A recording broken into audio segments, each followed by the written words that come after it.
Halloween has now ended, and Thanksgiving is just around the corner. And if it's Thanksgiving, it must be Five Nights at Freddy's. Okay, I promise this really is the last time I open a review with that joke. Besides, we've already established Thanksgiving is for Eli Roth. Childishly perturbing Eli Roth. But I digress. Despite Halloween having come to an end, we find ourselves with one more horror film to review. Yes, Five Nights at Freddy's has found itself landing the top spot at the box office 2 weeks in a row, on top of also premiering on Peacock the same weekend it hit the theaters. Earning the highest grossing first day for a video game movie, the most viewed film of all time in its first 5 days on Peacock, and is the highest grossing horror film of the year, currently sitting at over $217 million worldwide against its $20 million budget. It's safe to say Five Nights at Freddy's is a massive success for Universal.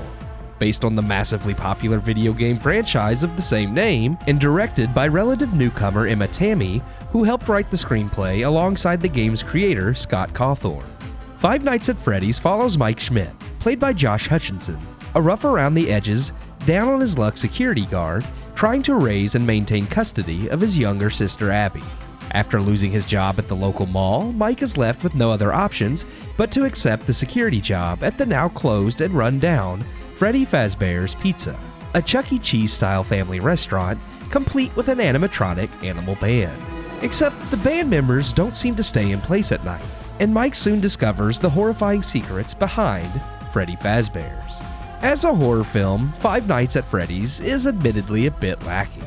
As a video game adaptation, however, it soars above most. The balance between fan-pleasing game adaptation and functional horror film could definitely use some tweaking, but it's not hard for me to see why fans and audiences are loving this movie, while critics just can't figure it out.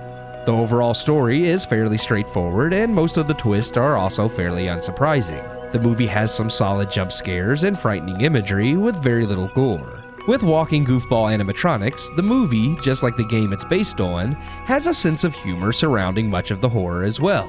The humor, though, can be hit or miss, helping to bring some levity to the horror and maintaining its PG-13 rating, but also is sometimes just too silly or overly done that it ruins the moment.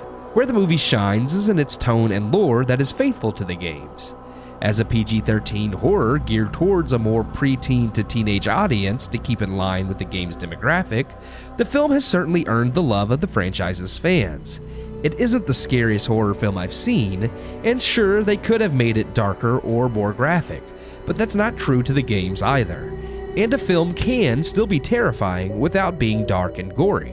The movie, however, could have used a bit more building up of suspense alongside a tighter script. Hutcherson as Mike and his motivations are all fine, and while they do attempt some depth with the character, I never found him likable enough to connect with. And Hutcherson's performance never feels particularly amazing either. He's not bad per se, but comes off as almost bored with the role. None of these negatives, though, make me feel like the movie is as abysmal as the 26% critic score on Rotten Tomato would have you believe. The film certainly has rough edges that are in need of rounding, but does a solid job representing the game it's based on, while being a fairly standard horror film. And while this weird mix of solid game adaptation but mediocre horror film may have left the critics confounded, it works more than it doesn't. I give Five Nights at Freddy's 2.5 out of 4 stars.